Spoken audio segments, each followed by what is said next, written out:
Que a graça, a paz e a bondade do Senhor Jesus Cristo, o Salvador, esteja com todos, esteja com aqueles que acompanham pela internet. E vamos ter um momento agora, você e Deus, para falar com Deus a respeito da Bíblia Sagrada. Deus sempre fala, mas será que estamos dispostos a ouvir? Deus sempre ensina, mas será que o nosso coração está aberto a aprender? Por isso fale com Deus agora. Fala: Deus, tira toda a distração da minha mente e me ajuda a aprender aquilo que o Senhor deseja nessa noite. Fale você agora com Deus. Tire alguns instantes agora para orar. Você que está em casa, está no serviço também, esteja orando a Deus nesse instante.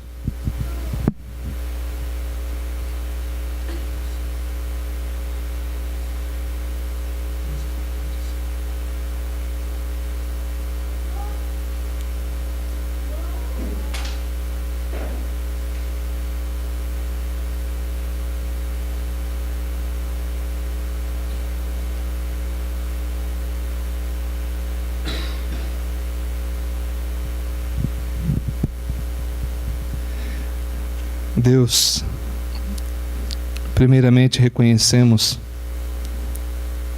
que por natureza somos pecadores. Temos sim, Deus, a nova natureza que é dada pelo Teu Espírito por graça e misericórdia, mas ainda lutamos contra obras da carne. E estas muitas vezes, Deus, tentam nos desviar da Tua Palavra. Tenta fazer com que a Tua Palavra não fixe em nossa mente, nosso coração, e venhamos a praticar. Por isso, Deus, ajude agora, para que a Tua Palavra lida, meditada, seja vivida e venha a produzir fruto segundo a Tua vontade. Afasta, Deus, tudo que não é do Senhor de nossa mente e nosso coração. E de forma especial, Deus, que o Teu Espírito avive, transforme vidas nessa noite. Em nome do Senhor Jesus Cristo, use-me, eu reconheço que preciso de Ti e peço que agora o Senhor tome-me em Tuas mãos e faça a Tua vontade em nome de Jesus.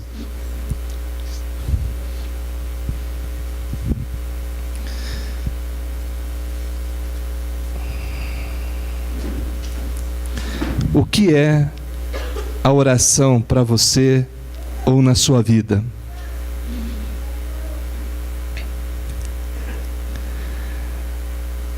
Tem determinadas respostas que você precisa saber, que precisa ter clareza na tua mente. Caso você não tenha, vai ficar sempre uma lacuna, especialmente quando se refere a este assunto na tua comunhão com Deus. Se fôssemos pegar a definição técnica, oração é quando falamos com Deus, das diversas formas possíveis. É quando dirigimos a Ele as nossos pedidos, nossas ações de graça, nossa súplica, nosso clamor, o nosso louvor. Pela mediação de Jesus Cristo, nós oramos ao Pai, pela mediação do Filho e no poder do Espírito Santo. Essa é a definição técnica. Só que essa definição, se não for vivenciada por você, ela vai ficar só no tecnicismo mesmo. Fica só num âmbito muito distante do teu dia a dia. Eu lembro-me uma vez, eu era pastor na Igreja Central de Cuiabá, Igreja Presbiteriana de Cuiabá, e um grupo estava interessado a saber um pouco mais sobre oração. Eu falei: mas o que vocês querem? Pastor, nós queremos aprender mais sobre oração. Eu falei: que tanto? Pastor, a gente quer o que for possível. Falei: então vocês estão disponíveis a passar um dia inteiro e uma noite estudando só um pouquinho sobre oração? Topamos.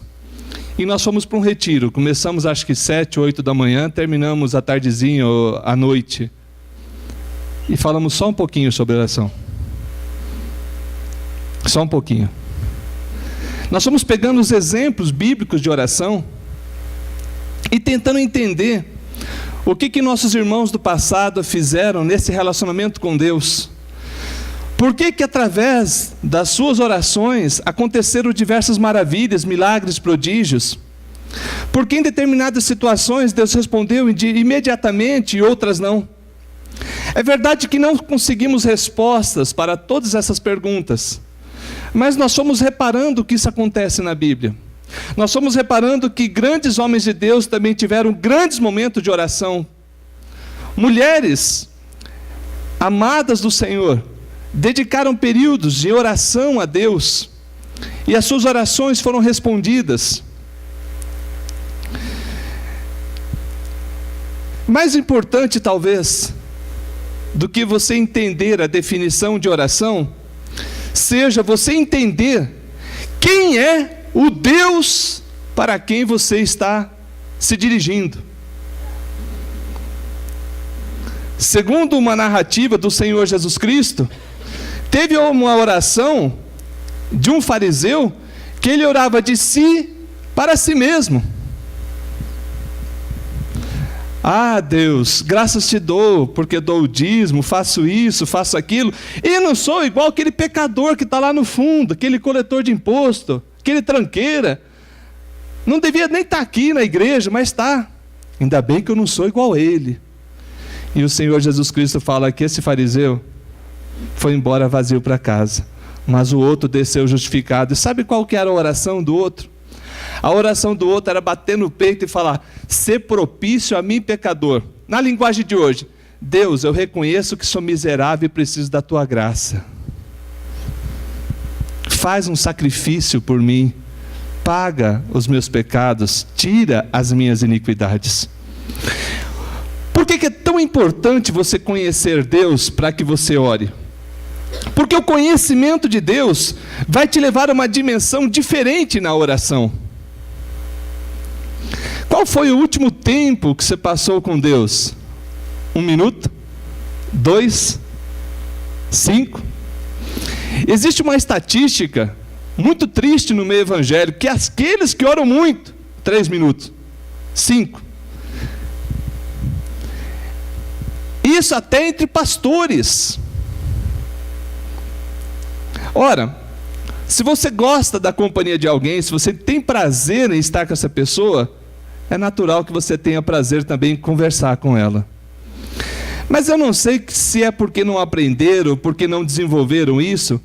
Muitos crentes têm uma vida muito abaixo do que Deus espera, porque não buscam essa comunhão prazerosa com Ele. Para muitos a oração se tornou uma obrigação. O que era para ser um gesto de exaltação, de entrega, de gratidão.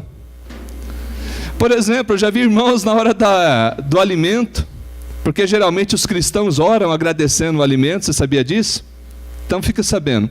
Os cristãos têm por hábito render graças pelo alimento.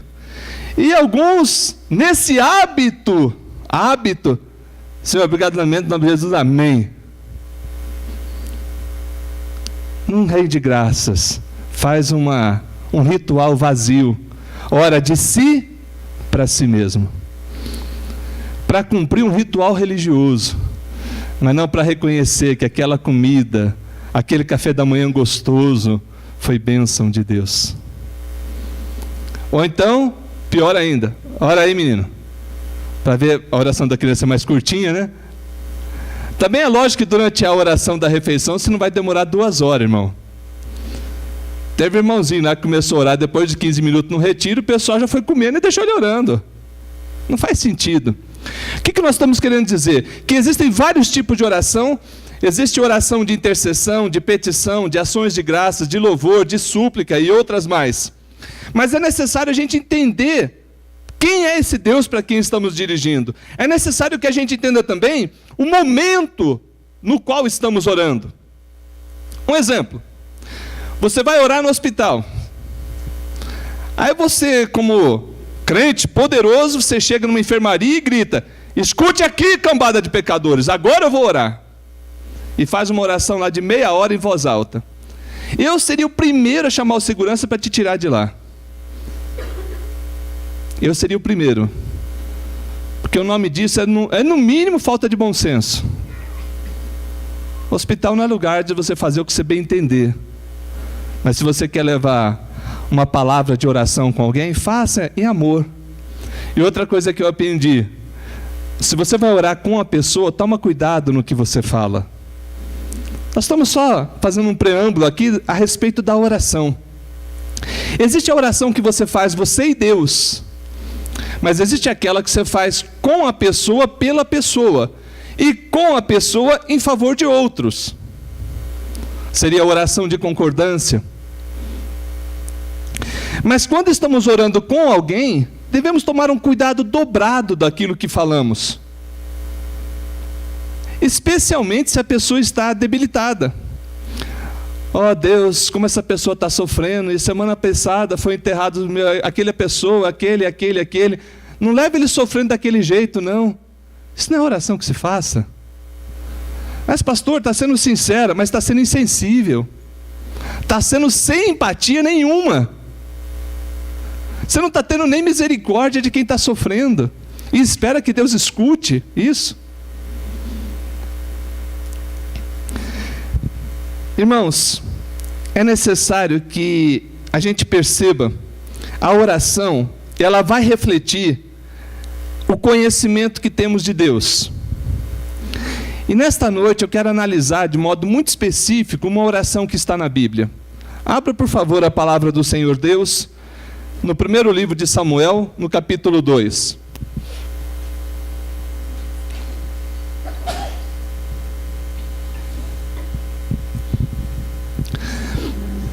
Primeiro livro de Samuel, capítulo 2, do versículo 1 ao versículo 10. Deixe aberto aí, eu só vou dar uma introdução ao assunto, para que você se situe. Ana era casada com um homem chamado Eucana. Naquela época, esse senhor, chamado Eucana, ele tinha uma outra esposa. Segundo os costumes da época, parecia que era permitido. Mas a pessoa que ele amava mesmo era Ana. Ele amava demais. Só que Ana não pôde dar filhos a ele. Ela não tinha filhos. E Penina, que era a outra esposa, tinha filhos. E essa Penina, em um ato meio esquisito, ficava pirraçando Ana. Falando, olha, a Bíblia não é clara no sentido das palavras que usava, mas seria tipo assim, olha, eu tenho filho e você não tem. Eu dei descendente para Eucana, você não deu. Naquela época era de extremo valor a questão da descendência. Não que hoje não seja. Mas naquela época os filhos era sinal de que a pessoa era abençoada. Não ter filhos era sinal de que Deus poderia ter alguma questão ali com a pessoa. A cultura era essa, o costume era esse. Só que toda vez que Eucana ia dar alimento, distribuir porções, para Ana ele dava uma porção dobrada. Ou seja, manifestava o seu carinho maior por Ana. E Ana clamou ao Senhor. Ela falou, Deus, me ajuda, me dá filhos. Eu quero ter filhos. E tem mais, Deus, se o Senhor me der, o filho que o Senhor me der, eu vou devolver ao Senhor, ele vai ser consagrado ao Senhor. Devolver significava naquela época, deixar para que ele estivesse aprendendo junto ao sacerdote como servir a Deus. E nesse clamor, ela orava somente em pensamento, mas seus lábios se mexiam. O sacerdote Eli olhou para ela e falou, mas vem cá, isso é hora para você estar embriagada? Achando que ela estivesse bêbada. E ela falou, não estou bêbada, eu estou atribulada de alma. Tua serva quer ter um filho. E Eli, percebendo isso, falou, olha, vai acontecer, você vai ter um filho. E foi o que aconteceu. Nasceu Samuel. A palavra Ana, ou o nome Ana, em hebraico seria Hana, que significa graça, ou vem da graça. E Samuel significa Deus me ouviu, ou Deus que ouve. E ela fez exatamente como ela havia prometido para Deus. No tempo determinado, após a criança ter desmamado, ela levou Samuel para que vivesse junto ao sacerdote, estivesse aprendendo a servir a Deus. Esse período é por volta de 1100, 1200 antes de Cristo. Após todo esse episódio maravilhoso de Deus contemplar a angústia daquela serva, que clamou a Ele, que orou a Ele, e recebeu de Deus a resposta, veja no verso 27 do capítulo 1. Por este menino orava eu, e o Senhor me concedeu a petição que fizera. Pelo que o trago como devolvido ao Senhor, por todos os dias que viver. Pois do Senhor o pedi, e eles adoraram ali o Senhor. E deixou o menino para servir a Deus, junto com Eli, junto com a classe sacerdotal. Mas na sequência ela fez uma oração. E nós queremos nessa noite refletir sobre essa oração que ela fez. Acompanhe comigo, por favor, no capítulo 2. Então orou Ana e disse: o meu coração se regozija no Senhor, a minha força está exaltada no Senhor, a minha boca se ri dos meus inimigos, porquanto me alegro na tua salvação. Não há santo como o Senhor, porque não há outro além de ti, e rocha não há nenhuma como o nosso Deus. Não multipliqueis palavras de orgulho, nem saiam coisas arrogantes da vossa boca, porque o Senhor é o Deus de sabedoria e pesa todos os feitos na balança. O arco dos fortes é quebrado, porém os débeis cingidos de força. Os que antes eram fartos, hoje se alugam por pão, mas os que andam famintos não sofrem mais fome. Até a estéril tem 7 filhos, e a que tinha muitos filhos perde o vigor. O Senhor é quem tira a vida e a dá, faz descer a sepultura e faz subir. O Senhor empobrece e enriquece, abaixa e também exalta. Levanta o pobre do pó e desde o monturo exalta o necessitado, para o fazer assentar entre os príncipes, para o fazer herdar o trono de glória, porque do Senhor são as colunas da terra, e assentou sobre elas o mundo. Ele guarda os pés dos seus santos, porém os perversos emudecem nas trevas. Porque o homem não prevalece pela força, os que contendem com o Senhor são quebrantados. Dos céus troveja contra eles, o Senhor julga as extremidades da terra, dá força ao seu rei e exalta o poder do seu ungido. Amém. Amados irmãos, essa oração aqui, ela, no meu ver, ela tem muito para nos ensinar, muito. Além de ser palavra de Deus, ela reflete um conhecimento de Deus.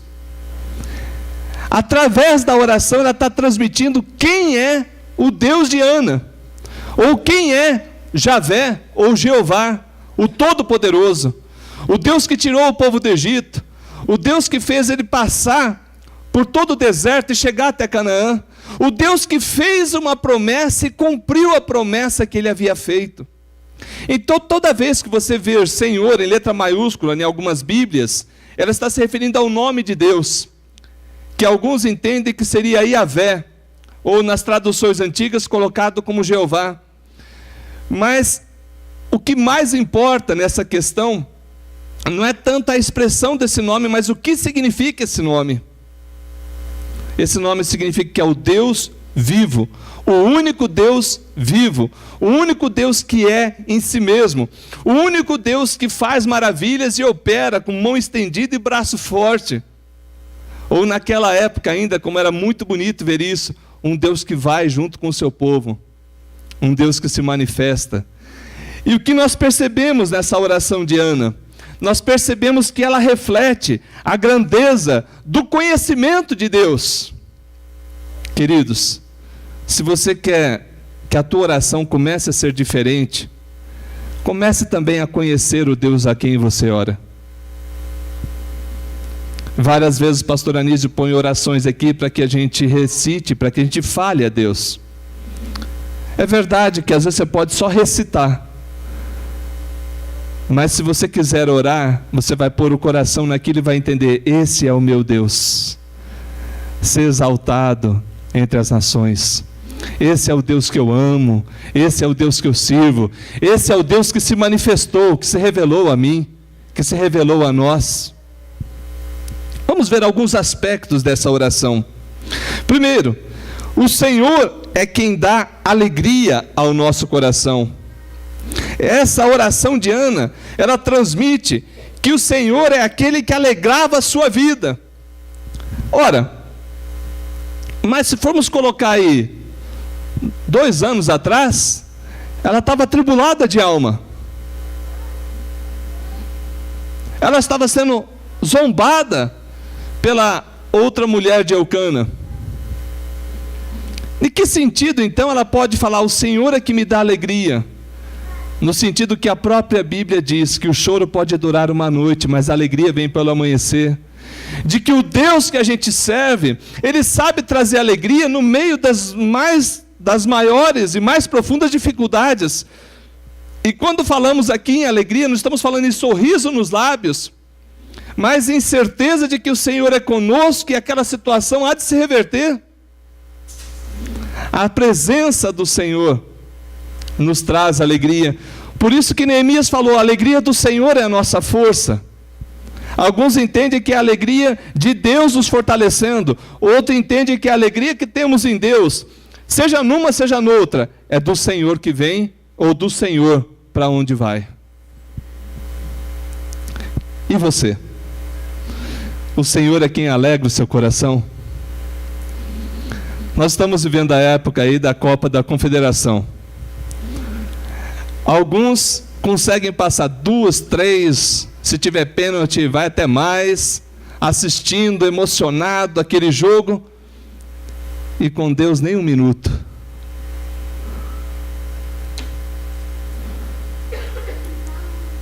Eu não sei se teríamos que criar Jesus Futebol Clube para ver se alguns fanáticos aderem. Porque a minha esperança é que tivéssemos a mesma paixão por Jesus, pelo Deus vivo, assim como alguns o têm pelos seus times. Tem gente que chora, que vibra, que pula, por causa de um time de futebol, por causa de 11 ou 12, correndo para lá e para cá atrás de uma pelota. E outra coisa, se é tudo amigo, por que não faz gol aqui, vai fazer lá no outro? Podia fazer aqui mesmo, é amigo, né? E por Deus não dedica. E depois é os crentes que são fanáticos. Não falar nada não, né? Esses mesmos, quando vê um cristão indo para a igreja, falam, ó, o fanático indo. Sendo que o Deus dele é o futebol. O Deus dele é aquela bola. O Deus dele é o time. Só que não vai trazer vida, nem salvação e nem esperança. Correndo o risco muitas vezes de ser rebaixado. Nada contra o Palmeiras. Calma aí, fica tranquilo. Não, tranquilo. Não, porque depois tem chance de subir de novo. Deixa eu consertar. Voltando. Deus não te rebaixa. Seja alegre na mesma intensidade com Deus. Ou será que Ele não tem te dado muito mais vitórias do que o teu time? Tem, irmão, mas às vezes você não repara. Tem, mas às vezes você não vê. O Senhor é aquele que alegra o nosso coração. Ele visita a nossa vida na angústia. Por isso que a palavra de Deus diz: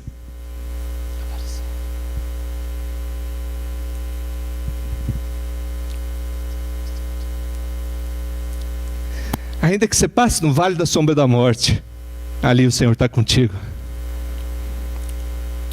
O teu cajado, a tua vara me amparam. Já experimentou isso? A cena para mim já experimentou? Amém. Deus sabe fazer isso, irmãos. Porque o teu Deus não é aquele que na hora que a coisa fica feia te abandona. O teu Deus não é aquele que na angústia fala: não, você está muito tristinho, chateado, não preciso mais de você. Talvez o teu time, os teus colegas são, mas Deus não. E Deus de alguma forma visita você na angústia e te põe júbilo. Dá para dizer amém? Deus põe júbilo no teu coração, porque é Ele que alegra a nossa vida. E se a nossa alegria não estiver em Deus, ai, ai, ai, são tudo passageiros, são tudo coisas extremamente temporais. Adiante. O Senhor é que fortalece a nossa vida. O meu coração se regozija no Senhor. A minha força está no Senhor. Eu preciso corrigir uma coisa que eu já vi vários irmãos usando de modo errado. Em nome de Jesus, não fica bravo comigo. É uma correção amorosa, bem tranquila, tá bom? Maldito é o homem que confia no homem, por isso eu não confio em ninguém. Você está usando o texto errado, irmão. A Bíblia diz que maldito é o homem que confia no homem e faz dele o seu braço forte, faz dele o seu amparo. Ora, é natural, você espera que confie no seu pai, que confie no seu pastor, mas você não pode fazer de seu pai, de seu pastor, o teu braço forte. O teu braço forte é Deus que te capacita, é Deus que te usa, é Deus que está contigo, e não outro homem que também é mortal. Então o sentido não é de acreditar que as pessoas possam, pela mediação de Deus, fazer algo de bom, mas sim de botar a tua confiança e a tua esperança no homem.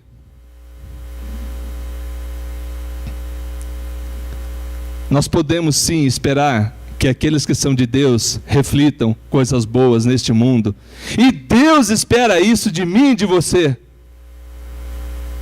Deus espera que eu e você sejamos pessoas confiáveis, de confiança, de rocha, para ajudar aqueles que precisam, estender a mão, tirar do buraco.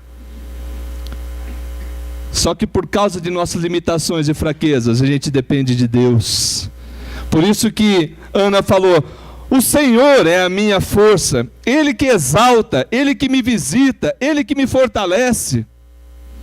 Reparam que a oração de Ana, já tem vários livros escritos sobre isso. Tem até algum livro que aqui em português ficou bem famoso. Mas a oração de Ana tem um aspecto essencial. Ela reflete um conhecimento de Deus, de que é Deus que dá alegria, é Deus que fortalece. E na sequência ela fala também algo muito importante: a minha boca se ri dos meus inimigos, porquanto me alegro na tua salvação, ou redenção. E aqui salvação e redenção não se aplica só a levar para o céu, mas a visitação de Deus em uma necessidade especial, livrando daquela circunstância. Ana estava sendo zombada, Ana estava sendo desprezada, e Deus a salvou daquela humilhação, daquele desprezo. Evidente que pelo todo da Bíblia se aplica também a salvação, vida eterna com Cristo. Mas o Senhor Deus não quer para você só uma vida maravilhosa na eternidade, mas Ele quer te dar uma vida diferente aqui. Ele te salva também aqui. Ele intervém na tua vida também aqui. Por isso que Ana exclamou: o Senhor é a minha salvação. É interessante quando você coloca o pronome pessoal em Deus. Meu Deus, minha vida, minha salvação. Esse pronome pessoal, ele vai dar uma característica de que já não é o Deus que o pastor está falando, que o presbítero disse, que alguém falou, mas é o Deus que eu sirvo. É o Deus que eu amo. É o Deus que eu conheço pessoalmente, como alguém que me dá alegria, como alguém que me fortalece, como alguém que vem ao meu encontro e me salva daquilo que é necessário, daquilo que eu tanto clamava. Ele ouviu e veio ao encontro. É o meu Deus. Por isso que é tão difícil você transmitir esse tipo de conhecimento, porque esse conhecimento pode entrar no teu ouvido, mas tem que ser vivenciado. O salmista disse o seguinte: a intimidade do Senhor é para aqueles que o temem, para aqueles que o buscam, para o qual Ele vai dar a conhecer a sua aliança. Por que ele disse isso? Porque Deus tem mais, tem, à medida que você busca. Se não busca, você vai se tornando um religioso frio. E quando nós falamos aqui de Deus como um Deus pessoal, um Deus vivo, um Deus tremendo, você, tá, de novo. Estou ouvindo a mesma coisa, mas não vejo Deus fazendo nada, porque eu pedi para Ele fazer isso, isso, isso e isso, e Ele não fez. O nome disso, criança mimada e birrenta, que não entendeu quem é o Senhor. Onde está escrito que Deus é obrigado a fazer o que o queridinho pede? Não está. Quando nós pedimos em coração humilde.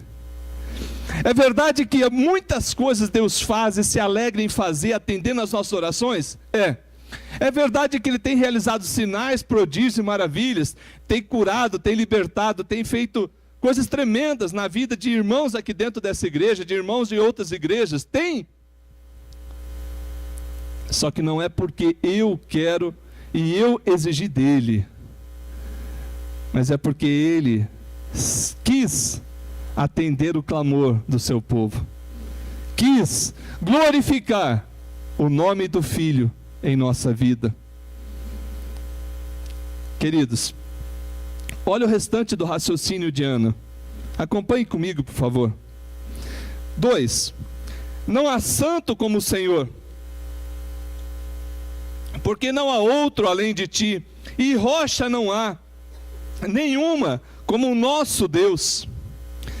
Lembrando que hoje também existe uma diversidade de falsos deuses. Daqueles que se dizem que são deuses, mas não passam de ídolos, e tem boca e não falam, tem olhos e não veem, tem ouvidos e não ouvem. Não está neles o fazer o mal, e também não podem fazer o bem, porque do Senhor é os céus e a sua plenitude.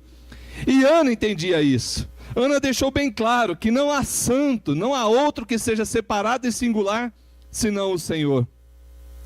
Como não há outro além de ti. Aí ela continua: não multipliques palavras de orgulho, nem saia coisas arrogantes da vossa boca, porque o Senhor é o Deus da sabedoria. Você já viu alguém falando besteira a respeito de Deus? Eu estou cansado. Eu já vi muitas vezes. Não se assusta não com o que eu vou falar. Muitas vezes da parte dos crentes. Falando às vezes como um cristão que desconhece completamente quem é o Deus que ele serve. Era como se tudo que está revelado, tudo que foi pregado, tudo que talvez ele ouviu, fosse desprezado. Por quê? Porque ele multiplica palavras de arrogância, de orgulho.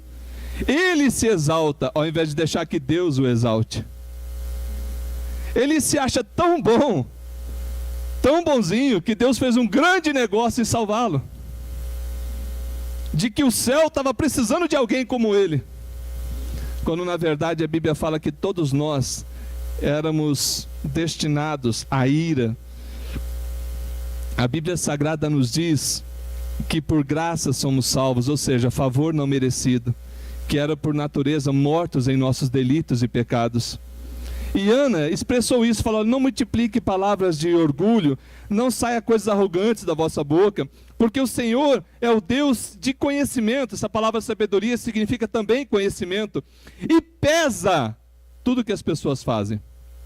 Opa, presta atenção. Deus está vendo. Deus está vendo. Deus vê se você se dedica ou não. Se você é um religioso de aparência ou não. Se você verdadeiramente teme a Ele ou não.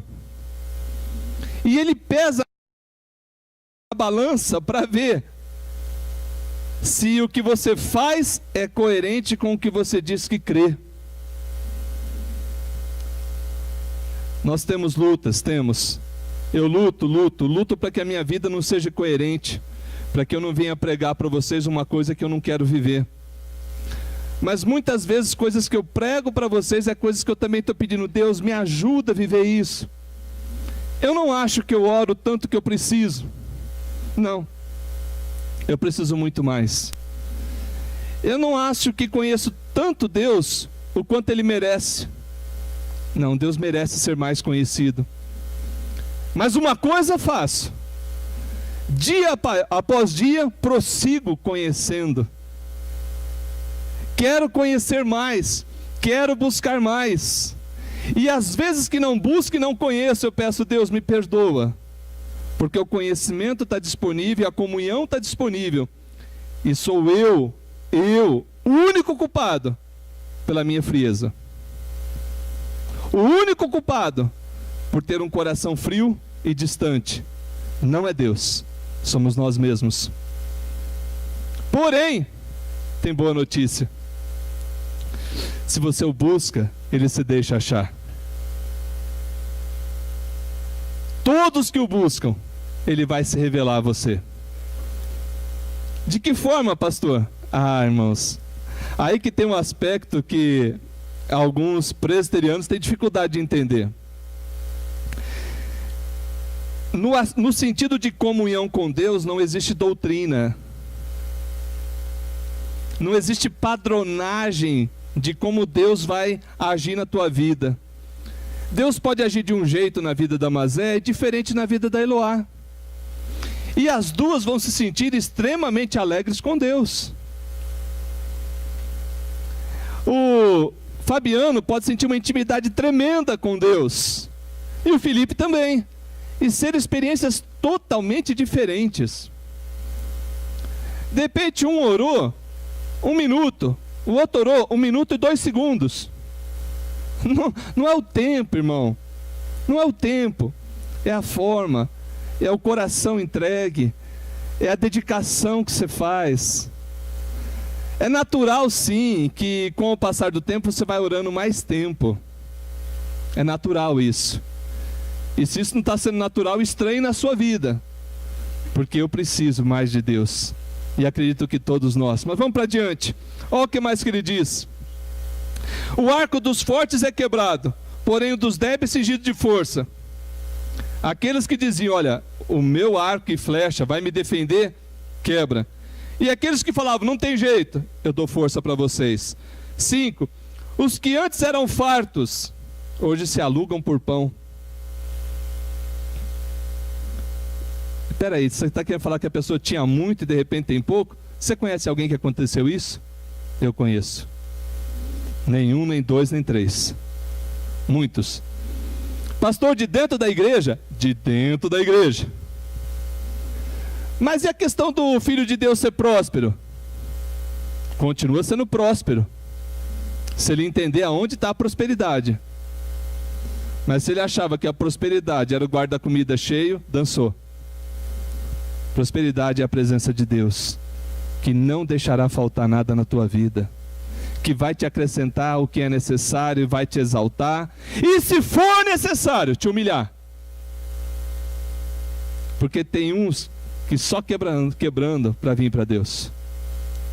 Infelizmente. Tem uns que Deus tem que quebrar o orgulho, a soberba, a arrogância, para se humilharem diante de Deus e reconhecer: eu preciso do Senhor. Adiante ele diz o seguinte: até a estéril tem 7 filhos, e a que tinha muitos filhos perde o vigor. O Senhor é que tira a vida e a dá, faz descer a sepultura e faz subir. O Senhor empobrece e enriquece, abaixa e exalta, levanta o pobre do pó e desde o monturo exalta o necessitado, para fazer assentar entre os príncipes, para fazer herdar o trono de glória. Por quê? Do Senhor são as colunas da terra, e assentou sobre elas o mundo. É Ele que exalta, é Ele que abate. Ele pode usar circunstâncias, mas Deus está no governo, sim. E se você não aceitar o governo de Deus, você não está sendo nem um pouco inteligente. Aceitar o governo de Deus significa se submeter a esse governo e reconhecer que Ele está presente em todas as coisas. Pastor, Deus está presente na minha tragédia? Sim. Deus fez a minha tragédia? Talvez sim. Mas então Deus é cruel? Não. Me explica isso. Te explico. Para que as tragédias aconteçam e para que o mal aconteça, Deus não precisa mexer muita coisa, é só soltar o freio de mão. Entende essa linguagem? Besteira a gente faz por conta. Burrada, não precisa Deus fazer por nós. A gente consegue fazer sozinho, ou não? Reconhece que você faz sozinho? As besteiras você faz sozinho, irmão. Então, para Deus quebrantar a tua vida, é só ele soltar um pouquinho e falar: vai, filho, você quer? Quer quebrar a cara? É isso que você quer? Vai. Ô, pai, me arrebentei tudo. Aí você volta chorando e Deus te acolhe, tira os carrapichos, cuida da sua vida, te acolhe, te faz ficar em pé de novo. Esse é o nosso Deus. Esse é o Deus que eu sirvo. Esse é o Todo-Poderoso, não é o mais ou menos poderoso. É aquele que tem o domínio sobre os céus e a terra. O diabo não é dono de nada não, irmão. Acorda. Quantas pessoas eu vejo dentro da igreja dando uma atenção tremenda a Satanás e ao diabo, como se fosse dono das coisas, como se o diabo e Deus estivessem lutando como dois iguais, e de vez em quando Deus toma umas burdoadas. Oh, vai ler a Bíblia, vai ver quem é o teu Deus. O Senhor Jesus Cristo falava para os demônios: cala-te, eles saíam. Lá em Apocalipse você vai ver o que? O Senhor Jesus Cristo fazendo o que? Destruindo o diabo e os demônios, lançando no lago que arde com fogo e enxofre, a saber, a segunda morte. Esse é o Deus que eu sirvo, é o soberano. Todo o restante está abaixo. Por isso que você pode confiar, por isso que você pode entregar, por isso que é demais você ter comunhão, ter intimidade com esse Deus. O Senhor é quem alegra o nosso coração, o Senhor é quem nos fortalece, o Senhor é quem nos salva, e é isso que a oração de Ana está refletindo, está transmitindo para nós, e ficou registrado para que eu e você entendêssemos que é possível ter comunhão desse nível com Deus. É possível. Como que aplicamos essa mensagem à nossa vida? Vamos lá. Quem é o teu Deus? Responde para você. Quem é o teu Deus? Ele é o Todo-Poderoso ou mais ou menos Todo-Poderoso? Ou de vez em quando Ele é o Todo-Poderoso? O teu Deus, Ele governa os céus e a terra, ou de vez em quando Ele se mete nisso aqui? O teu Deus é poderoso para te dar alegria, ou o teu Deus quer você chato e rabugento? Cara virado, burrado, todo dia. O teu Deus pode intervir na sua aflição, como fez com Ana? Ana clamava ao Senhor, a ponto do sacerdote falar: essa mulher está embriagada. Olha o jeito que ela ora. Ela orava baixinho, só mexia os lábios. E o sacerdote olhou e falou: que é isso? Essa hora, orando desse jeito? Mas Ana resolveu buscar naquele que pode, naquele que intervém, naquele que é verdadeiramente Deus. Verdadeiramente Deus. O mundo precisa de Deus? Sim. De qual? Do Deus vivo. E não desse Deus que se amolda ao gosto da pessoa. Desse Deus que é relativizado conforme a situação. Desse Deus que é tão fraquinho que o diabo consegue bater nele. Esse não é o meu Deus. Esse não é o Deus da Bíblia. O Deus da Bíblia bate o pé, Satanás corre. O Deus da Bíblia ordena e os céus e a terra estremecem. O que diz o texto bíblico lá de Atos que nós lemos? Pedro e João tomaram uma surra porque estavam pregando Jesus. Fizeram bem lá para um coxo e por causa disso apanharam. E de repente eles foram para um lugar que estava em oração e falaram: gente, vamos correr daqui que a coisa está feia para nós. O que falaram mesmo? Ah, Senhor, que fez os céus e a terra, o mar e tudo que existe, tudo isso é feito segundo a tua vontade. E essa surra aí, a versão de hoje, essa surra aí a gente aguenta. Mas nós te pedimos uma coisa: reveste-nos de poder, de autoridade, para anunciar e continuar anunciando a Jesus, o Cristo, o Senhor dos Senhores. Diz o texto que todos ficaram cheios do Espírito, o lugar tremeu. E eles foram fazer o quê? Anunciar, servir, viver. Porque Deus te capacita para uma missão e essa missão não pode parar. Deus te visita para que você seja bênção aonde estiver. Aonde estiver, meu querido. Como que essa palavra aplica-se à nossa vida? Perceba claramente quem é o Deus que você serve. Quando você for orar, lembre-se de quem é esse Deus. Se você não treme diante de Deus, peça a Deus, fala: Senhor, revela-te a mim.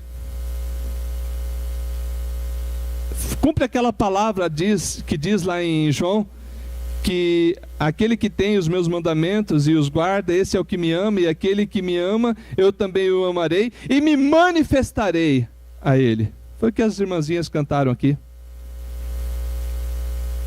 Deus não quer que você sirva o Deus do pastor. Não é para você seguir o Deus do pastor. Não é para você seguir o Deus daquela igreja. É para você seguir o único Deus vivo e pessoal, o teu Deus, revelado na Bíblia Sagrada. Busque e achará. Conheça e vai conhecer mais e mais. Vai ter mais alegria, mais força, mais redenção. E no meio das dificuldades, com certeza, você vai perceber Ele. E no meio das alegrias, você vai render graças. Porque esse é o Deus que a gente serve. Foi isso que Ele fez com Ana. E Ana fez tudo isso para dizer: o Deus que a gente serve é o Todo-Poderoso. Glória seja dada a Ele. Queremos agora orar de uma forma muito específica. Não vou pedir que você venha à frente, nem que fique em pé. Mas se você reconhece que precisa mais de Deus, a gente vai estar orando nessa hora. E o primeiro a ficar em pé sou eu. Eu quero mais de Deus. Eu quero aumentar minha vida de oração. Não se trata aqui de tempo, mas de qualidade, de intensidade, de clareza quando eu estiver com Ele. Eu quero isso. Você quer? Amém. Eu quero isso. Talvez você já está há muito tempo na igreja, mas Deus é sempre distante. Você não teve um momento de comunhão profunda com Deus. Deus quer te dar isso. Só que é necessário você se dispor a buscar. Uma vez chegaram para Jesus e falou: Jesus, ensina-nos a orar. Ele falou: vou ensinar. Como é que a gente faz? Então não seja como os hipócritas, que querem orar nas praças para que os homens falem: olha como eles oram bonito. Não, não façam que nem eles. E outra coisa, quando vocês estiverem jejuando, não precisa anunciar para todo mundo. Mas vocês devem orar assim: Pai nosso que estais nos céus, santificado seja o teu nome. Captou? Então você vai ter que ir para casa pensando nisso, nessa primeira parte só. Quando Jesus ensinou as pessoas a orarem, Ele ensinou em primeiro lugar buscar o reino de Deus e a sua justiça. Pai nosso que estais nos céus, eu quero que o teu nome seja santificado, e eu vou me esforçar para que o teu nome seja tido como santo, assim nos céus como na terra. Primeira coisa. Você quer um modelo de oração? Pai nosso. Só que não o só mencionar, mas o pensar nele. Uma vez uma pessoa perguntou para mim: pastor, eu posso orar o Pai Nosso? Pode e deve. Pode e deve. E se eu só repetir da boca para fora? Aí é teu coração com Deus. Mas se você orar pensando, você vai ver que tem muita coisa ali para você pensar. E talvez esse Pai Nosso acabe se tornando quase meia hora. Ou uma hora. Se você for pensar mesmo em tudo que está dizendo e de coração refletir naquilo, na presença de Deus. Você quer mais intimidade? Deus tem. Você quer buscar mais? Deus vai se deixar achar. Você quer a alegria do Senhor? você vai ter. Fiquem em pé todos, por favor.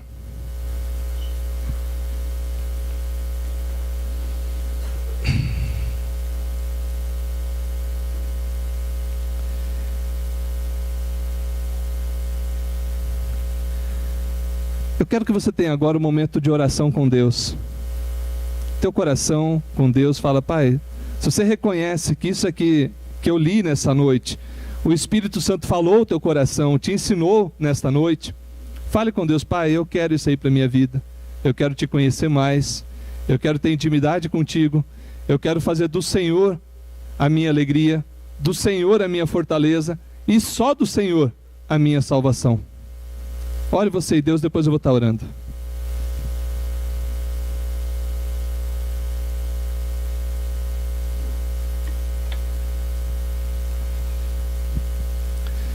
Aleluia. Oh Senhor. Aleluia. Santo, santo, santo é o Senhor. Tu és digno, Deus, de receber o nosso louvor, a nossa adoração, pois só o Senhor é tremendo, só o Senhor é que fortalece, só o Senhor é que salva, só o Senhor dá verdadeira alegria. De modo, Deus, que declaramos aqui nesta noite a nossa dependência da Tua misericórdia e graça. Ó Pai, visita essas vidas que nesse instante pedem mais de Ti.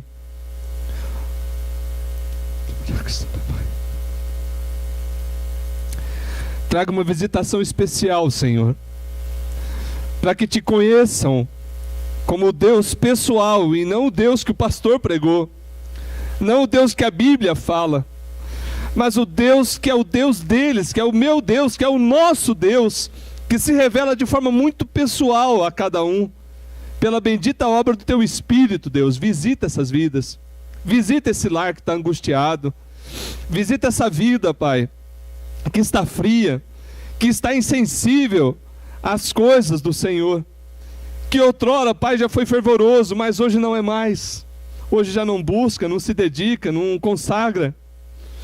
Meu Deus, em nome de Jesus, restaura o vigor, restaura o ânimo, afasta todo obstáculo, Pai, tudo aquilo que tem trazido frieza, tudo aquilo que traz mornidão, tudo aquilo que leva essa pessoa à secularização da fé, cuja fé bíblica já não é mais o principal para ele, mas é uma fé distante dos Teus preceitos. Meu Deus, em nome de Jesus, guarda-nos deste mal e ajuda aqueles que estão naufragando na incredulidade, estando dentro da igreja, e ajude-os, Deus. Visita, Senhor.